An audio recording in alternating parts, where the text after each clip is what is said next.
So that's our offer. We believe it's a fair one, with advantages for both sides. Yes, well, we're prepared to consider your offer, Miss Chan, if you can accept some conditions. And subject to consideration by the board. Well, what are the conditions? Well, firstly, the price you're proposing, would that be variable depending on currency fluctuations? The issue is that we're in an unstable environment at the moment. The exchange rate could affect us negatively. Us too. True, but the problem is that we're tied to the US dollar. We could consider hedging against currency in both directions. That would be acceptable. Another problem we may have is that of supply. Our customers often need supply at short notice. If we do get large orders, we need to guarantee delivery, so we need to stockpile. The difficulty there is the capital outlay. How would you feel about a partial offset against our sales? You mean a loan? I suppose so. Would you be agreeable to a deferred payment? We can provide security, of course. I think that would be acceptable.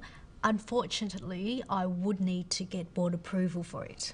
Of course. Then I think we might have a deal. In principle. Time to celebrate.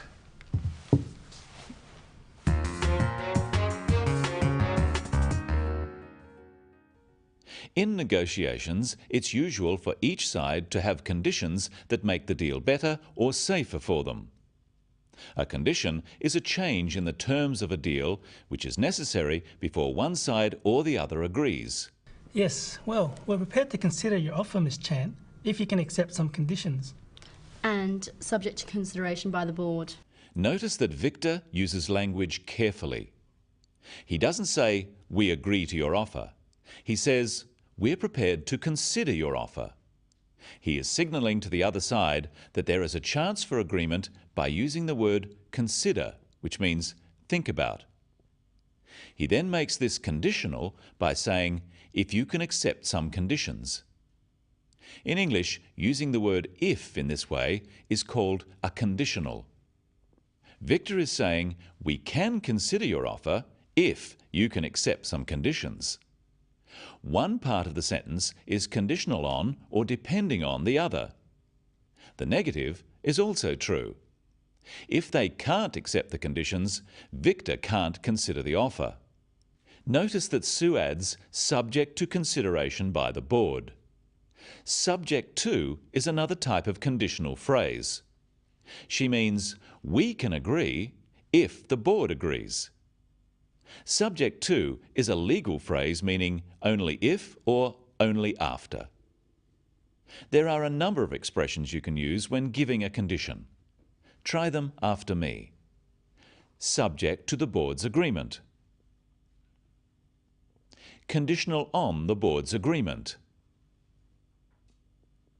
Providing that the board agrees. As long as the board agrees. On condition that the board agrees. Let's look now at Victor's first condition. Well, firstly, the price you're proposing, would that be variable depending on currency fluctuations? The issue is that we're in an unstable environment at the moment. The exchange rate could affect us negatively. When Victor is talking about conditions, he is exploring various scenarios or things that could happen.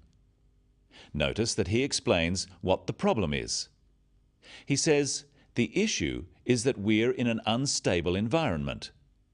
The issue means the problem or the thing that needs discussing. Practice with Victor some ways of introducing a problem. The issue is the exchange rate. The problem is the exchange rate. The difficulty we have is with the exchange rate. One thing that could happen is that the exchange rate, the amount of money you can exchange in one currency for another, may change. Notice that Victor uses the words would and could. Would is like a conditional. One thing might result in another thing happening. The exchange rate might change. Victor is talking about the price for their product. He asks, would that be variable depending on currency fluctuations? Fluctuations are changes. We can express this another way. If the currency changes, will the price change? Could is used to express a possibility, something that might happen.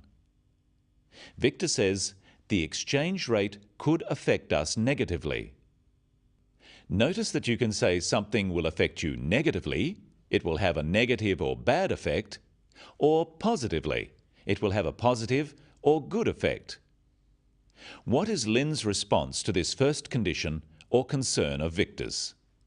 We could consider hedging against currency in both directions. That would be acceptable. Like Victor, Lynn is being careful. She uses the word consider rather than just agreeing. She's waiting until the whole deal is clear. We can give both questions and answers using these could and would phrases. Practice them after Lynn and Victor. Would you consider hedging against currency? Would you agree to hedging against currency? We could consider hedging against currency. We could agree to hedging against currency. Sue comments, that would be acceptable. Acceptable simply means able to be accepted. They can agree to this solution. Practice with Sue some phrases you can use to agree and disagree to conditions. That would be acceptable. We can agree to that. We would be agreeable to that. That wouldn't be acceptable, I'm afraid. I'm afraid we can't agree to that. We wouldn't be agreeable to that. Notice that to agree with someone is to think they are right. To agree to something is to accept a proposal. What is Victor's second condition? Let's see. If we do get large orders, we need to guarantee delivery, so we need to stockpile. The difficulty there is the capital outlay. How would you feel about a partial offset against our sales? You might use the phrase, how would you feel about something, if you think it may be a difficult condition for the other side to accept. Sue puts this proposal a different way. Would you be agreeable to a deferred payment? We can provide security, of course. I think that would be acceptable. Unfortunately, I would need to get board approval for it. Sue uses the phrase, would you be agreeable? Would you be agreeable to a deferred payment? A deferred payment is when you pay later for something you buy.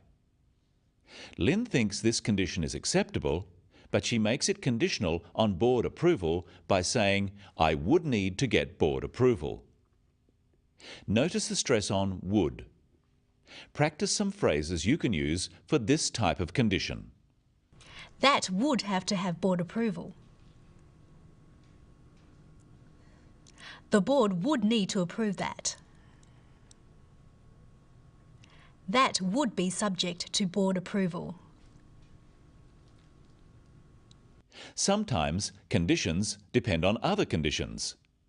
One side might say, we agree to your condition if. So it's very important when negotiating to listen for words that signal a condition. Words like if, could, would, provided or providing, as long as, and subject to. And words that might signal a problem, such as problem, unfortunately, and however. Notice that even at the end, they are being careful about what they say. Then I think we might have a deal. In principle, Lynn agrees in principle. This means they have agreed on terms among themselves, but as she needs board approval, she can't authorise the agreement right now. And right now, we've reached the end of today's program. See you next time on The Business of English.